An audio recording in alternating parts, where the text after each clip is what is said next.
In the aftermath of World War II, Japan found itself at a crossroads. The year was 1954, and this nation was slowly reeling from the devastation of the war. However, in a matter of decades, hopelessness turned to strength. By the 2000s, Japan became one of the strongest contenders in naval power. In this video, we'll be taking a look at how they accomplished that. Following the end of the war, Japan's Imperial Navy was dismantled, and its military capabilities were severely restricted under the watchful eyes of the Allied forces occupying its shores. Yet the winds of change were only just beginning to blow, slowly setting the stage for a new era in Japan's maritime defense. The 19th century Opium Wars were the event that opened Japan's tight borders to Western influence. However, it was the Cold War that fostered an alliance between the two against a common enemy.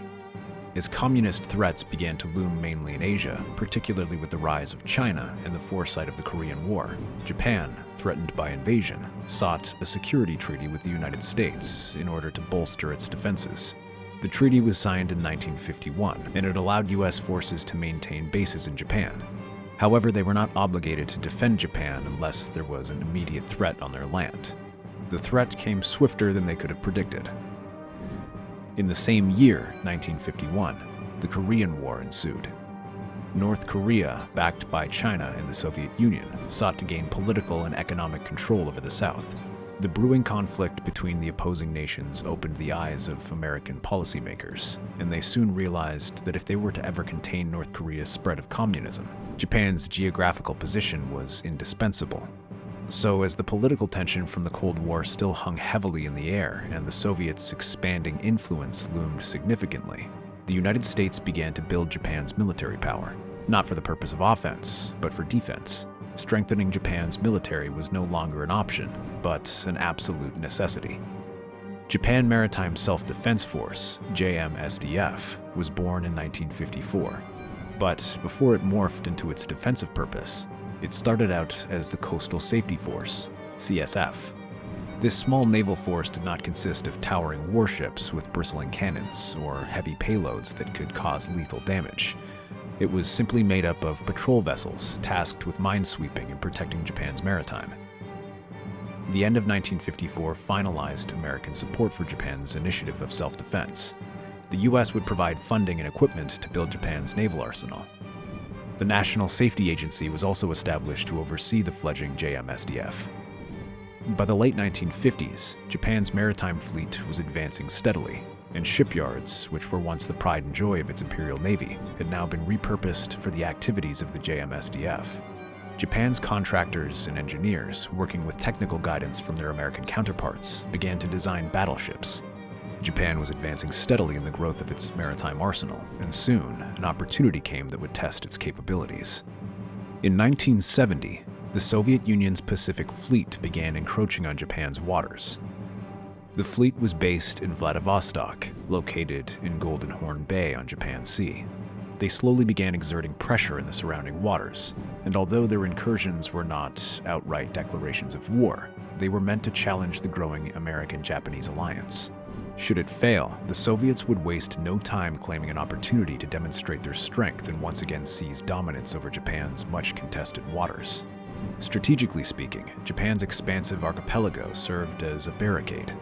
Its near seas included many of the most essential choke points that granted other countries access to the Pacific, and dominating the Ross Straits was one of Japan and the USA's top priorities. To perform this task effectively, Japanese Maritime Self-Defense Force mounted 2 ocean surveillance ships, Hibiki and her sister, Harima. The Hibiki-class ocean surveillance ship was developed in response to submarines launched by the Soviet Union, the Kilo-class they were called. These diesel-powered Kilo-class subs came covered in acoustic sensor belts and tiles that significantly reduced their noise signature and made them impossible to detect. They were so quiet that NATO naval personnel called them black holes. In 1988, as many as 7 Kilo-class subs operated undetected in Japan's backyard. They threatened Japan's shipping lanes, the recovering nation's major economic lifeline at the time. But that wasn't the only threat that Japan faced. The Soviets had a sanctuary for missile subs in the Sea of Okhotsk, north of Japan's frontier. But as unseen and unheard as the Soviets' Kilo-class subs were, and as threatening as their missile subs were, Japan demonstrated its superiority in growth and defense with the Hibiki and Harima surveillance ships. Hibiki and Harima, both unarmed due to the treaty signed by Japan, which made them unable to engage in military combat at the time, were simply survey vessels and not warships. However, while they never carried any weapons, they had one of the most potent sonar devices at the time, the AN-UQQ-2 Surveillance Towed Array Sensor, SIRTAS.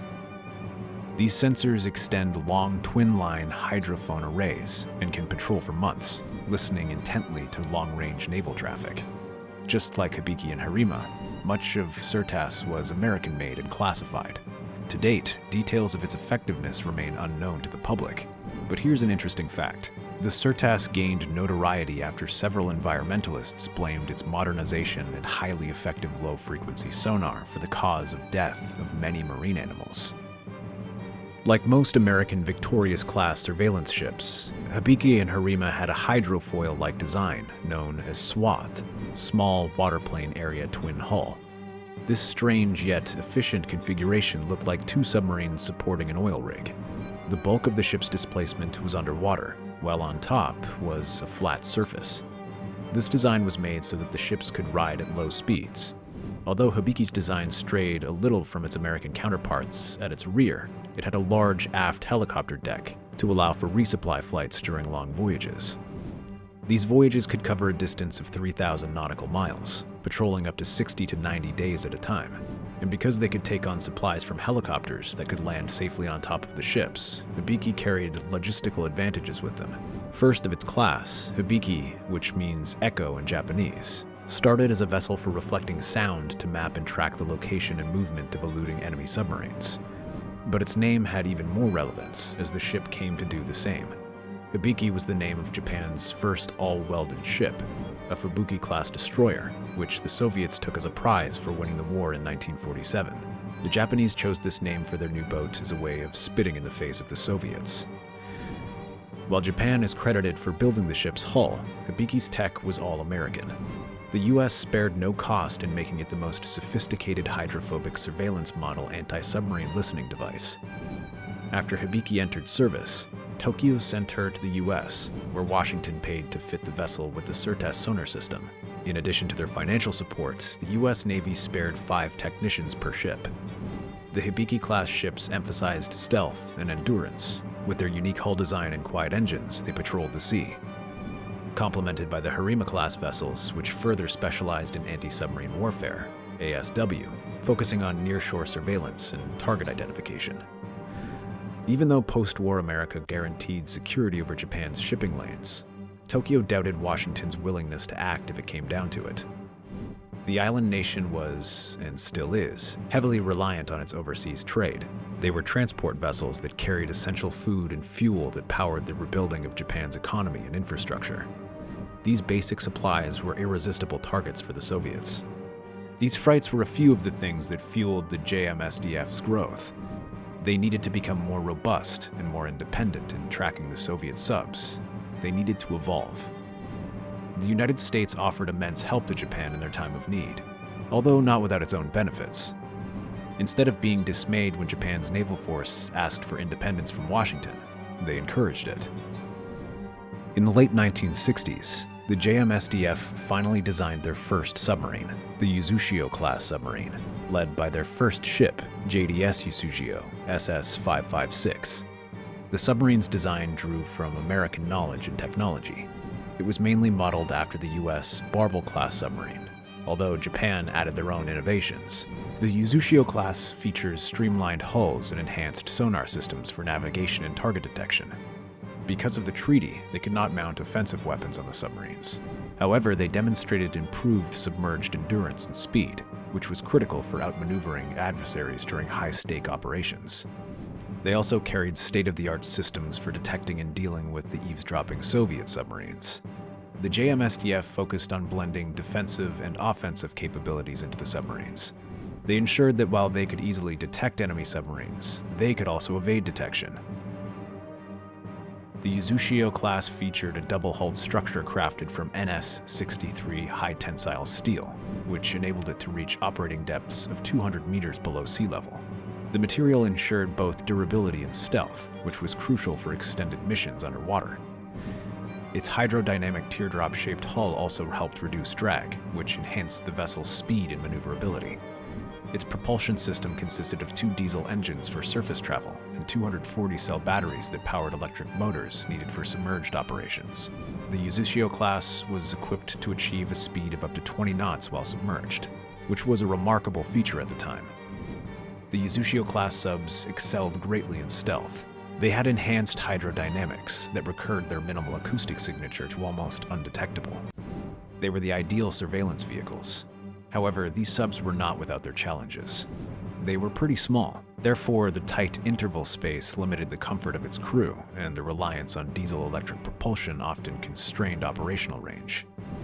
Its dependence on diesel-electric propulsion also limited its endurance underwater. This required the subs to resurface at intervals to change its batteries. Although Japan could not engage in warfare because of the treaty it signed, its ships carried offensive technology.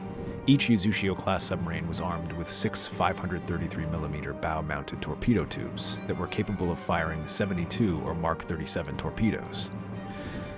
By 1992, Japan's Maritime Self-Defense Force had the strength of over 40,000 personnel and operated 155 combatant vessels, which included 13 submarines, 64 destroyers, and frigates.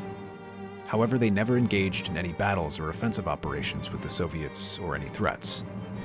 But they had several chances to test out their newly improved defensive systems. In the early 2000s, a JMSDF Yuzhushio-class derivative during a training class detected a foreign submarine operating near the Miyako Strait. It was suspected to be of Chinese origin. Despite China's advancements over Japan during the years that it took their nation to recover from the Soviets, the JMSDF demonstrated their advancement in detection capabilities, forcing intruding submarines to retreat without the need for confrontation. Finally, they could now defend their maritime borders without the need to engage in combat. The Yuzhushio-class submarine laid the groundwork for the future of JMSDF, particularly its design, which still shines in their modern subs, such as the latest Taige-class submarines, explicitly built to attack the increased aggression of China and North Korea. Over the course of the 1950s to 2000s, Japan suffered greatly structurally, economically, and socially, but never before has a country shown so much resilience without even engaging in active combat with the nations that threatened its waters. If you love this video and would enjoy watching more like it, then you're in the proper harbor. Drop a like, subscribe, and check out our other videos on this channel for more content like this. While you're at it, hit the post notification bell so you never miss out on our upcoming videos. See you in the next one.